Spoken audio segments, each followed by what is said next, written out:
Wake up! Ngayon, concerned ka sa akin? Ikaw ang tumigil dyan. Get over it. Hindi ko kailangan yan. Ada, Ruskar? just look at me. Huh, Evet. Here are the trial shots for integration. Thank you so much. Binigay ko na kay Ada, Mr. Bora. All right then. Let me review it. Okay, I'll go now.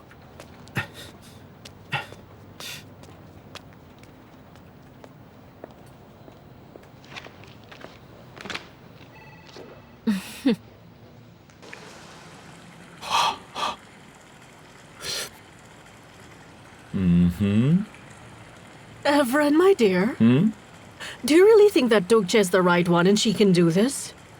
I honestly don't trust that girl at all. Yvette, just relax. Everything's fine. Talaga? Ay, madam naman. Tugche is a talented girl. Matalino siya at magaling. Connected ang maps nilang dalawa ni Bora. Do you really think so? Definitely, madam. Ang mapa ng dalawang tao na connected na ay hindi na pwedeng paghiwalayin. Evren, what do you think you're doing? You're breaking my back. Ano ka ba? Ay, sorry madam. Kasi naman, sobrang bad ng energy mo. Super. Kailangan ng pressure para mawala lahat ng bad energy mo. Evren. Remove it now. Remove that energy, bilis. Press them.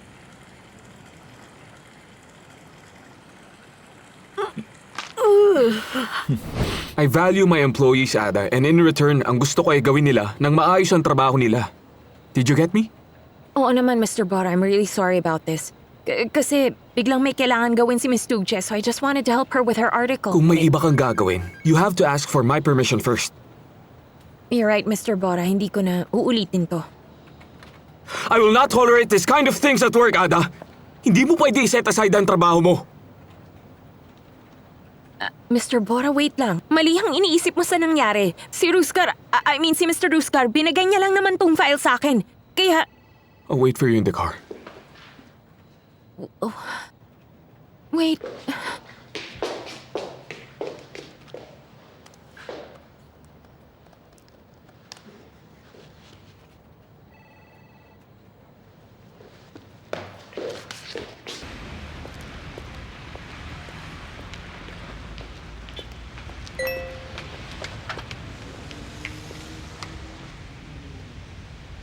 Please don't think I'm ghosting you. May gagawin lang ako. Ako na lang ang mag-drive. Just get in the car. Ada, we will meet with our client who is an owner of a construction company. He'll speak a lot about his projects. Makikinig tayo. Take notes, tamam? Tamam. By the way, kumakain ka ng cornmeal? Nang? Cornmeal, Ada. I haven't tried it. Then let's see. We already mixed the last cheese.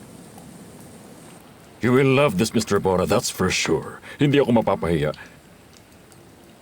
And now we're letting the cheese melt. Take a look at this. It stretches. Mr. Mammoth, that looks really nice, but you shouldn't bother. Look How at about that. we start That with the meeting? meeting can surely wait, Mr. Bora. It almost done anyway, so don't worry.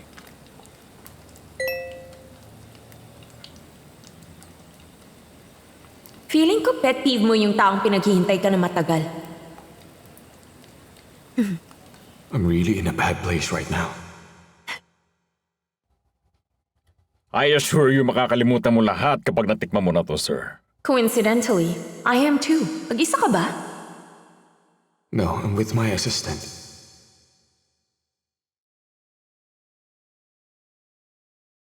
I guess magaling yung assistant mo. You seem to be taking her with you everywhere.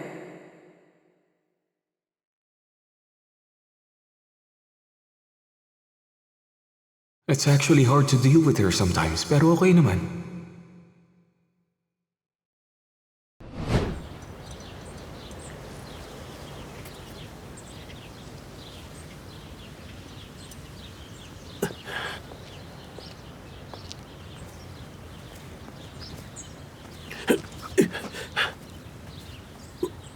Aray.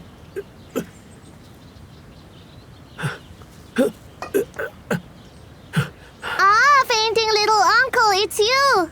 Ako nga. Merhaba, birthday girl. My name is Elif. Nice to meet you po. Ako naman si Aslan. Nice to meet you. Uncle Aslan?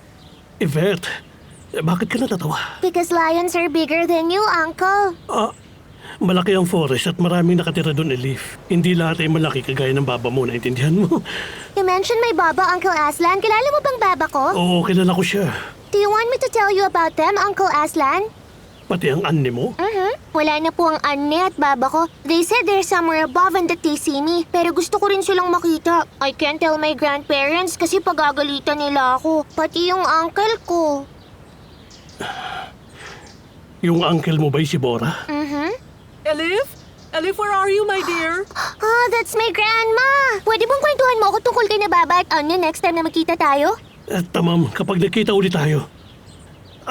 Ibabalik ko na tong bola mo. Baba ka na riyan.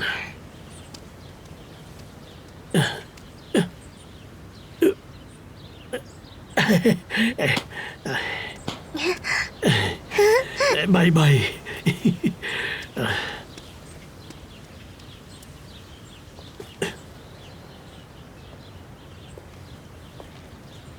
Ano ba naman? Bakit ako nandito? Bakit ko to ginagawa? Aslan, nakakahiya ka talaga. Ano ba? Nasaan ka na ba? Yasmin! Yasmin! Bakit? Ano ba yon? Baka naman kasi gusto mo akong tulungan sa mga gawain dito sa bahay, Yasmin. Parang ako na lang kasi ang kumikilos dito. Wala ka man lang ba talagang balak na magkusa? Hoy!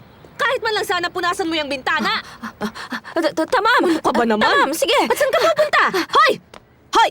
Kakamap ko lang ng sahig. Dudumihan mo pa. Ano ka ba naman? Naku, pasensya naman. Eh di magtitiptoe na lang ako. At Padaanan saan mo ka na naman ako. pupunta? Ay, padaan mo Sabi na. ko, linisin mo yung bintana. Linisin mo na yun. Bibili ako ng panlinis dun sa labas. Gamitin mo yung feather duster sa loob. Bakit ka pa bibili? Teka, sandali nga, Yasmin. Ang dami kayong feather duster sa loob. Hindi mo ba Bibili nakita? pa ako nung powder spray para mas malinis. Nakita ko yun sa balita. Ano ba nangyayari Effective sa yun babaeng to? panlinis. At saka gagamitin ko rin yun panlinis ng kwarto ko. Tatakas Mabilis ka lang lang sa ako. Huwag gawain kang eh. mag-alala. Ang dami mo namang sinasabi. Tatakas ka lang sa gawain eh. Pati isip mo ni hindi mapirmi rito sa bahay. Mas magugulat ako kapag may ginawa ka. Powder spray pa ha? May spray pang nalalaman eh. Hindi naman tayo lumaki sa ganyan.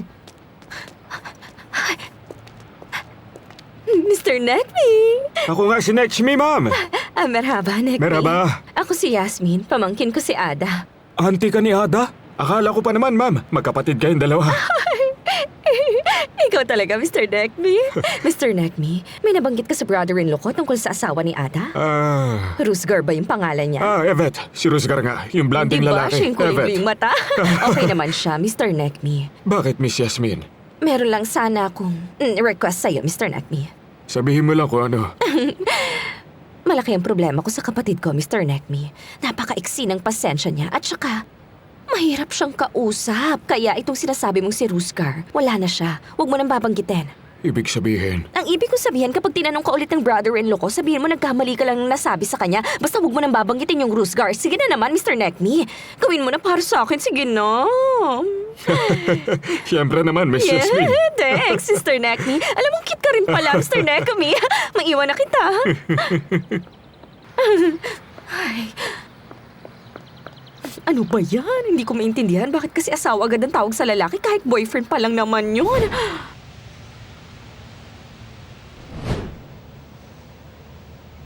Dito muna kami, Ada. Hindi muna kami babalik sa bursa.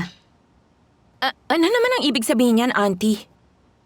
Hindi ka ba masayang nandito kami? Siyempre masaya. Ang saya ko nga ngayon, Auntie. Hindi ko alam yung sinasabi niya. Siyempre masaya ako ngayon, Auntie. Ang saya ko kaya. Kaya lang ang iniisip ko lang, yung bahay sa bursa, paano yun? Walang tatao ron? Paparentahan na lang namin. Paano yung trabaho ni Uncle? Pwede ko namang iwan na lang yun. Maghahanap na lang ako ng bagong trabaho. Evet. Ang galing nga. Nakaisip na pala kayo ng plano. Settled na pala lahat. Oo nga. Evet.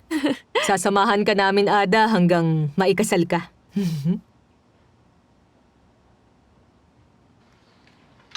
Anong ibig niyong sabihin? Ang ibig kong sabihin, Ada, hindi kami aalis hanggat hindi ka pa naikakasal.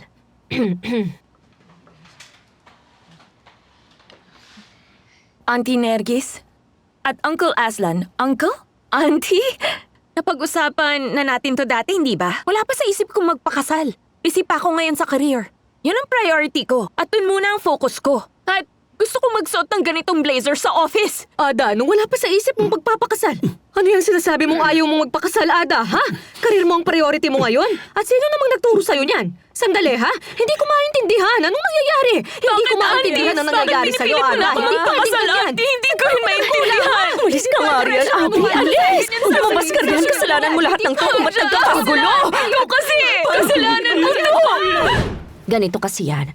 Kasalanan to ni Mr. Neckme sa baba. Yung housekeeper, ano bang ginawa Sinabi niya lang naman kasi na silam daw sa groom. Paano? Ewan ko, basta alam ko lang na si Rusgar ang sinasabi niya. Hindi ko lang maintindihan kung bakit ba asawa na ang tawag niya ron. Bakit nga kaya?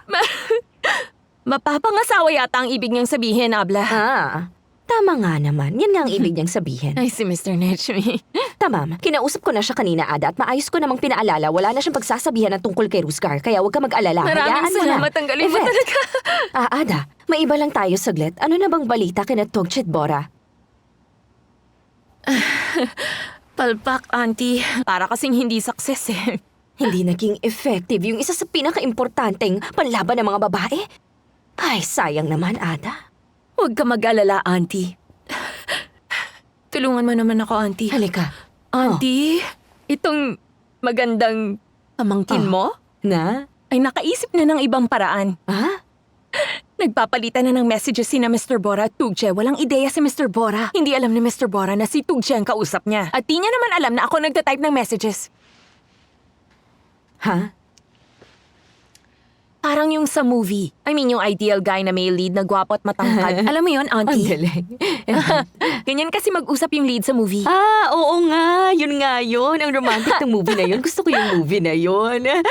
At katulad dun sa movie, nag-uusap silang dalawa ngayon. Ang pinagkaiba lang, ako yung nagsisend ng chats. At hindi si Miss Tugce. Gets ko na. Baling sinasabi mo pa, Leriana, ikaw talaga ang nagchat-chat. Ganun na nga, Auntie, pero si Tugce pa rin yun. Ako ang ghostwriter niya. Basta pag nagpakilala na sila, yung makikilala ni Mr. Bora na ka-chat niya ay si Miss Tugce pa rin. Ang galing, di ba? Evet, pero sana hindi mo na-enjoy ang sitwasyon, Ada. Or na-enjoy mo? Na ikaw yung nagchat-chat kay Mr. Bora? Ano, kaya mo ba ginagawa yan? Anong iniisip mo, Auntie? Itigil mo nga yan. Huwag kang ganyan. Ang mahalaga ngayon sa akin ay yung happiness ni Mr. Bora at Tugce. Dahil pag naging masaya sila, ganun din ako. Ay, tamam. Kung yan ang sinasabi mo, tamam. Siyempre, Auntie. Pero alam mo naman, Ada, ang gusto ni Abla ay maikasal ka na, di ba? Sino bang iniisip mong mapapangasawa? Ako may naiisip ako, tamam. Hulaan mo kung sino, Ada. Dali. Hindi ko po Dali alam. na, hulaan mo lang. Wag na, Auntie. Ada, hulaan mo lang. Ayoko, Tama, Auntie. ako na magsasabi. Ayoko rin. Mr. Bora. Ano? Si Mr. Bora? Si Mr. Bora. Yung boss ko na si Mr. Bora, Auntie. Siya nga yun. Bakit ka ganyan, Auntie? Ano bang nangyayari sa'yo? Tama na yan! Itigil mo na to! Bakit si Mr. Bora? Alam mo bang sinasabi mo? Kanina lang si Ruscar. Tapos ngayon iba naman? Ano ba? Bakit ba nangyayari ang lahat ng to? Parang ang hirap naman. Bakit nila ako pinipilit? Hindi ko gusto